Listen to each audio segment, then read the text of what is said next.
Assalamualaikum warahmatullahi wabarakatuh. Salam sejahtera untuk kita semua.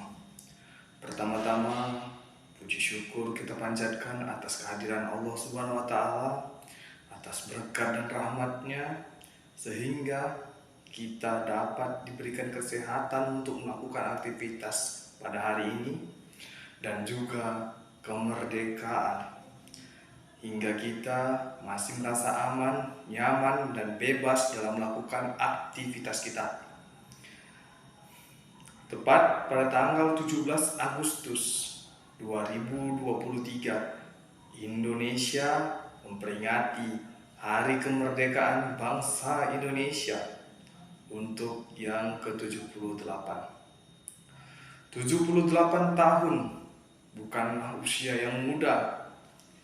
Luar biasa, bangsa Indonesia masih dapat merasakan kemerdekaannya. Hal ini bukan hanya semata karena asal kemerdekaan yang diberikan oleh negara asing. Indonesia bisa merdeka merupakan perjuangan yang dilakukan oleh para pahlawan Indonesia. Setelah sebelumnya bangsa Indonesia telah dijajah oleh Belanda selama 350 tahun dan oleh Jepang 3,5 tahun. Penjajahan tersebut berisikan tindakan kerja paksa yang merupakan ialah Rodi dan Romusa. Tidak hanya itu, hak asasi manusia pun di Indonesia tidak diberikan kepada kita yang ditindas oleh penjajah.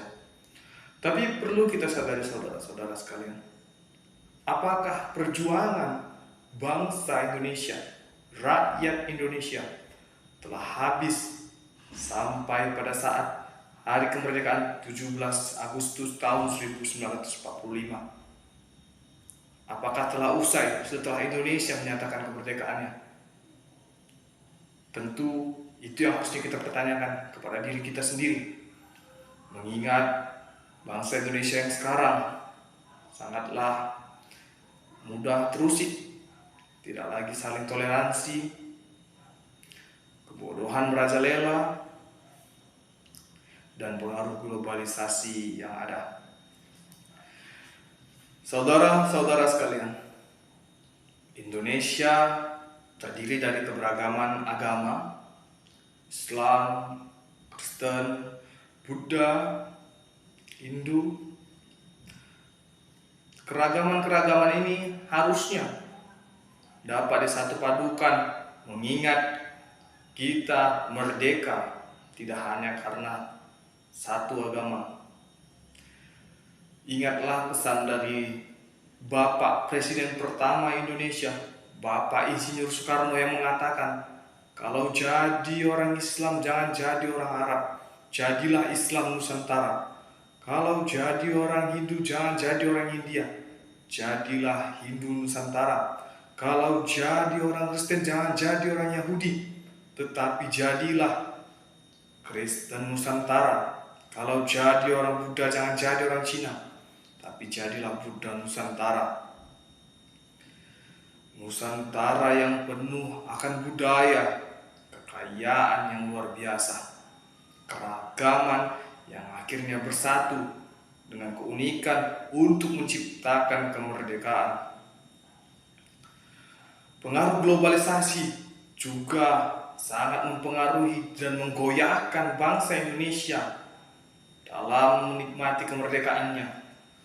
Saudara-saudara, globalisasi telah menciptakan pendidikan kita yang akhirnya sudah mulai kurang membaik. Globalisasi ini mulai menciptakan bagaimana tujuan pendidikan kita yang harusnya menciptakan kecerdasan, sikap yang baik, dan keterampilan yang memadai, justru hanya berfokus pada satu saat ini, yaitu hanya pengetahuan. Tentu ini lari dari tujuan pendidikan nasional. Bapak Ki Hajar Dewantara telah menyampaikan bahwa Pendidikan itu terdiri dari 3 aspek, yaitu pengetahuan, sikap, dan keterampilan, yang artinya kecerdasan kita harus bisa menyeimbangi perilaku kita, kemudian harus bisa ditampilkan, dilakukan dalam hal yang positif. Tetapi pendidikan di Indonesia saat ini sedikit lari, bahkan mungkin sudah lari, karena dari kita hanya berfokus untuk menghasilkan anak didik yang cerdas. Bangsa Indonesia dari dulu tidak pernah tidak melahirkan anak yang pintar.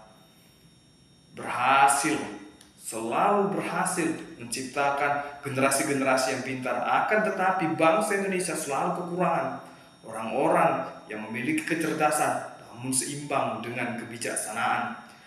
Banyak sekali kita lihat orang-orang yang berdasi, orang-orang yang memiliki kepintaran, orang-orang yang memiliki kemampuan dalam menghitung uang. Tapi apa daya, mereka semua menyalahgunakan kepintaran mereka. Dengan tidak bijaksana mereka melakukan kesewenang-wenangan akan kekuasaan, korupsi merajalela. Tidak hanya itu saudara-saudara, pengaruh budaya asing, mabuk-mabukan, pesta hura-hura sana sini juga telah mempengaruhi moral bangsa rakyat Indonesia. Bagaimana kita tahu mabuk-mabukan bukanlah budaya dari Indonesia? Pesta hura-hura bukanlah budaya dari Indonesia. Karena itu dapat menciptakan moral yang runtuh. Sopan santun sudah mulai berkurang. Pakaian yang sopan sudah lagi dianggap kuno. Padahal budaya yang kita miliki, budaya yang sangat luar biasa, sangat dikagumi karena memiliki nilai positif yang tinggi. Akan tetapi kita justru terlalu cinta akan budaya asing. Kita telah membunuh bangsa kita sendiri. Sadarkah kau saudara-saudara telah melakukan itu semua? Oleh karena itu saudara-saudaraku sekalian, marilah kita sadari, cukup sudah 3,5 tahun oleh Belanda, 350 tahun oleh Belanda, 3,5 tahun oleh Jepang. Cukuplah sudah menyadarkan kita akan tidak lagi terulang kembali. Kita mengalami penjajahan karena kebodohan, karena mudahnya diadu domba, karena kita tidak lagi cinta dengan budaya kita. Jangan sampai hal itu terulang kembali saudaraku.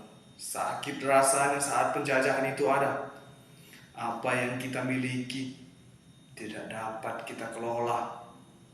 Semuanya hanya untuk para penjajah. Oleh karena itu, saudara-saudaraku sekalian, marilah kita menciptakan pedoman hidup bangsa berdasarkan Pancasila, budaya-budaya Indonesia. Bagaimana kita harus tetap kokoh dengan pendirian kita. Kita harus mampu menyaring apa yang masuk dari luar, kita kelola, kita sandingkan dengan budaya yang ada, sehingga akhirnya terwujudlah konsep pembelajaran atau pendidikan yang disampaikan Bapak Ki Hajar Dewantara. Bagaimana kita mempelajari budaya kita sendiri, kita ambil dari luar, lalu kita saring, kita sandingkan, kemudian kita laksanakan dalam hal yang positif. Oleh karena itu saudara-saudara, marilah kita untuk saling menghargai, saling menghormati. Tidak ada agama yang mengajarkan kesalahan. Cukup kita yakini apa yang kita yakini. Kita harus hargai apa yang orang yakini, karena Indonesia negara demokrasi, Indonesia negara musyawarah. Haruslah kita mencintai budaya kita saudara-saudara, karena ini adalah kekayaan, anugerah dari Tuhan. Tidak semua orang, tidak semua bangsa memiliki anugerah ini. Harusnya kita bersyukur, bukan menganggap ini kuno. Jadi marilah kita lebih menciptakan diri yang cinta akan tanah air dan bersatu untuk tetap mempertahankan kemerdekaan Indonesia. Tidak hanya sampai 78 tahun, 80 tahun, tapi sampai selama-lamanya. Atas perhatian saudara-saudara, saya ucapkan terima kasih. Semoga apa yang saya sampaikan dapat menjadi dorongan untuk kita lebih sadar akan apa yang sudah terjadi pada negeri ini, sehingga kita bisa membangkitkan kembali api semangat kemerdekaan.